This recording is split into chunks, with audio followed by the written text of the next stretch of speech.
하나님의 말씀을 받들어 봉독합니다. 하나님 말씀 고린도전서 1장 18절로 25절까지의 말씀입니다.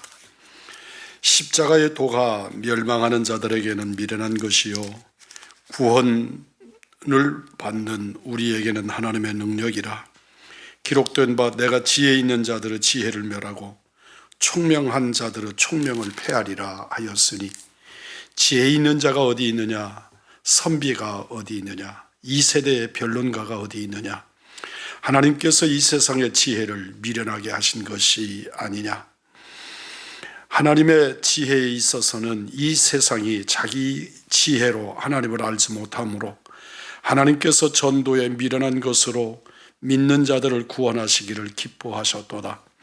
유대인은 표적을 구하고 헬라인은 지혜를 찾으나 우리는 십자가에 못 박힌 그리스도를 전하니, 유대인에게는 거리끼는 것이요 이방인에게는 미련한 것이로되 오직 부르심을 받은 자들에게는 유대인이나 헬라인이나 그리스도는 하나님의 능력이요 하나님의 지혜니라. 하나님의 어리석음이 사람보다 지혜롭고 하나님의 약하심이 사람보다 강하니라. 아멘.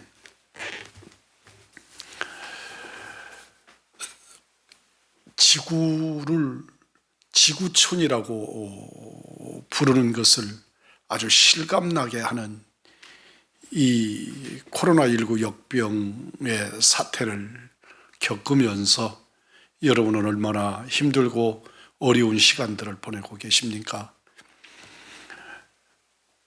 여러분의 담임 목사는 하나님 존전에서 몸부림으로 아파하고 또 이때를 향하신 하나님의 음성 듣기를 열심하면서 시간들을 의미 있게 보내려고 노력하고 있습니다. 예수님은 자기 생명을 희생하여 사람을 구원하시겠다는 목적을 가지고 이 세상에 오셨습니다. 그러니까 주님은 이 땅에 오실 때 이미 십자가를 예고하고 오신 것입니다. 그리고 그 목적을 우리 주님은 다 이루어 완성하셨습니다. 이 십자가의 메시지는 기독교가 시작되었을 당시부터 가장 먼저 전파된 하나님의 말씀입니다. 그러나 이 십자가는 세상 사람들에게 인기를 끌지 못했습니다. 지난 2000년 동안 십자가는 어느 곳에서나 조소를 당하기 일쑤였고 핍박을 당하고 생명까지 빼앗기는 일들이 곳곳에서 자주 일어나고는 했습니다. 우리의 땅에서도 이 일은 어김없이 일어났고 수많은 선배 목사님들이 그리고 믿음의 선배들이 순교하시고 피 흘려 이 땅에 복음을 세웠습니다. 사도 바울은 십자가의 메시지에 대한 반응을 두 그룹으로 비교시키고 있습니다. 18절입니다. 십자가의 도가 멸망하는 자들에게는 미련한 것이요 구원을 받는 우리에게는 하나님의 능력이라. 십자가의 도가 멸망당하는 자들에게는 미련한 것으로 반응이 나타나고 구원은 우리들에게는 하나님의 능력으로 나타납니다. 왜 이 세상 사람들에게는 십자가의 메시지가 미련하게 나타납니까? 그들은 성령을 모르는 육에 속한 사람, 자연인들이기 때문입니다. 그들은 만사를 이성에 따라 이해하고 판단합니다. 그러나 십자가의 메시지는 하나님 편에서 우리에게 보여주신 계시이기 때문에 이성의 영역을 초월한 영적인 진리입니다. 그런데도 그들은 영적인 문제를 이성으로 따지고 들려는 고집을 가지고 있습니다.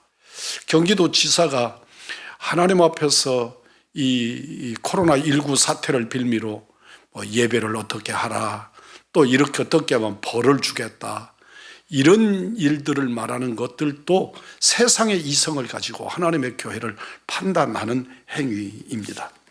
십자가의 능력을 깨달을 수 있는 능력이 결여된 구체적인 모습들이 있습니다. 이들은 예수님이 십자가에 죽으셨다는 것은 인정하지만 그 십자가의 죽으심의 조건을 달고 하나님의 일에 대해서는 사사건건 시비를 걸어야 속이 시원한 사람들입니다. 이들은 예수님이 십자가에 처형된 것은 인정하지만 예수님이 스스로 우리를 구원하시기 위하여 십자가를 지고 가셨다는 사실은 인정하지 않습니다. 이들은 예수님을 죽인 사람이 빌라도요, 안나스요, 가야바라는 것은 인정하지만 예수님을 죽인 일에 내가 그 일의 공범이라는 것은 절대로 이해하지 못합니다. 예수는 십자가에 못 박아 죽었으나 그 십자가에 못 박아 죽은 예수와 나와는 전혀 별개의 존재로, 객관적 존재로 받아들이는 것입니다. 이들은 예수라는 나사렛 청년이 정치범으로 십자가에 매달려 처형되었다는 사실을 역사적으로 인정하지만 그 예수님이 하나님이시라는 것은 깨닫지 못합니다. 또한 그 청년이 정치적인 문제로 죽었다는 것은 수긍하지만 그가 인류의 죄를 씻기 위해 모든 죄를 대신 짊어지시고 돌아가셨다는 구속의 은총에 대해서는 절대 깨닫지도 받아들이지도 못합니다. 구원받은 자들에게는 십자가는 하나님의 능력이고 능력을 드러냅니다. 본문에서 대조법을 쓰는 바울은 미련한 것의 반대 개념으로 지혜라고 말하지 아니하고 하나님의 능력이라고 했습니다. 왜 그랬을까요? 바울은 십자가에 대한 하나님의 무한한 지혜를 안다는 것이 이 세상 자연인들에게는 무리라고 여겼기 때문입니다. 그래서 하나님의 능력이란 말로 대치하고 있는데, 능력이란 체험을 느끼고 체감할 수 있는 일이기 때문입니다. 우리가 성령을 받은 이유는 하나님께서 우리에게 은혜로 주신 것들을 알게 하려고 하시는 것입니다. 성령 받은 사람은 십자가를 분명히 깨닫게 됩니다. 이 능력은 남의 이야기가 아닌 내 안에서 발견되는 능력입니다. 참된 삶의 변화는 십자가의 능력에 사로잡힐 때, 나의 더러운 애자가 깨어질 때 일어나는 역사입니다. 그러므로 구원받은 자에게는 십자가가 막연한 상식이 아니고 날마다 듣는 상투적인 구호가 아니라 나를 변화시키는 능력인 줄 믿습니다. 칼 메닝거는 오늘의 현대, 우리가 살고 있는 이 현대를 가리켜서 죄인들은 많지만 죄의식은 없다고 말합니다. 내가 스스로 자기를 표현할 때 죄인이라 그렇게 표현하지만 그러나 자기 안에 죄의식을 갖고 있지 않기 때문에 죄인의 의식은 있는데 회개하지 않는 죄인이라는 의미입니다. 그렇지만 예수를 믿는 사람이 먼저 자신을 변화시키는 십자가의 능력을 날마다 체험하고 느끼며 보여줄 수만 있다면 이 사회는 진정 소망이 있게 될 것입니다. 오늘날 교회 안에 이 십자가의 능력이 약화되면 이 사회는 치료받을 수 없는 죄인들의 병동이 되고 말 것입니다. 치료받을 수 없는 죄인들의 병동. 얼마나 두려운 일입니까? 코로나19가 지금은 치료제가 없고 백신이 없지만 그래도 완쾌되고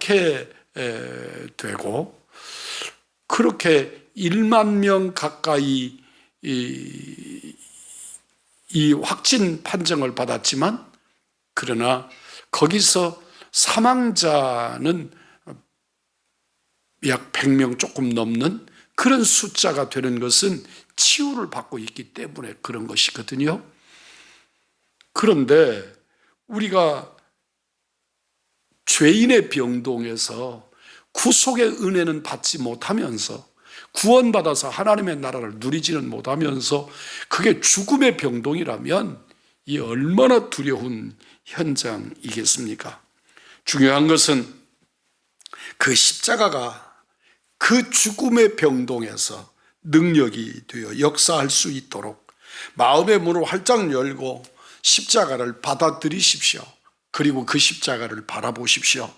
내가 변하는 것이고 변화된 나를 통해서 이 사회를 치료하는 치료제이고 치료받은 이 나라가 하나님의 손에 쓰임받는 영광스러운 제사장이 될 수 있다는 것을 깨달으십시오. 하나님의 능력 곧 십자가입니다. 그 십자가가 사람을 사형시키는 사형틀 십자가이지만 그 십자가를 주님이 감당하시게 되니까 나를 살리는, 죽이는 것이 아니라 살리는 능력이 되었음을 깨달으시고, 우리 주님의 십자가, 그 십자가를 붙들고 그 안에서 평강을, 그 안에서 은혜를, 그 안에서 은총을, 그 안에서 참된 복, 하나님의 나라를 누리시는 은총의 사람들, 하나님의 능력 십자가의 주인공들이 되시기를, 그 십자가를 통해서 나를 구원하시고 우리를 구원하신 우리 구주 예수 그리스도의 이름으로 축복합니다. 존귀하신 거룩하신 아버지, 이 땅에 주 예수보다 더 귀한 이는 없습니다. 아버지 하나님, 그 주님이 내 하나님 되셔서 나의 죄를 대속하시려고 지고 가셔서 우리의 죄를 도말해 주신 주님의 그 능력, 그 십자가, 은총의 백성들이 되게 하여 주옵소서. 이 고난절 한중간에 오늘 이 수요 예배에서 진실로 하나님의 십자가를 붙들고 십자가로 회복되고 십자가로 구속의 은총을 누리는 하나님의 사람들, 우리 의왕중앙의 복된 이들, 부활절, 부활의 주님 그 십자가의 멸망을 꺾으시고 이기시고 부활하신 그 주님의 나라를 향하여 나가는 은총의 사람들이 되게 해 주옵소서. 날 구원하신 십자가의 능력을 완성하신 우리 구주 예수 그리스도의 이름 받들어 기도 올리옵나이다. 아멘.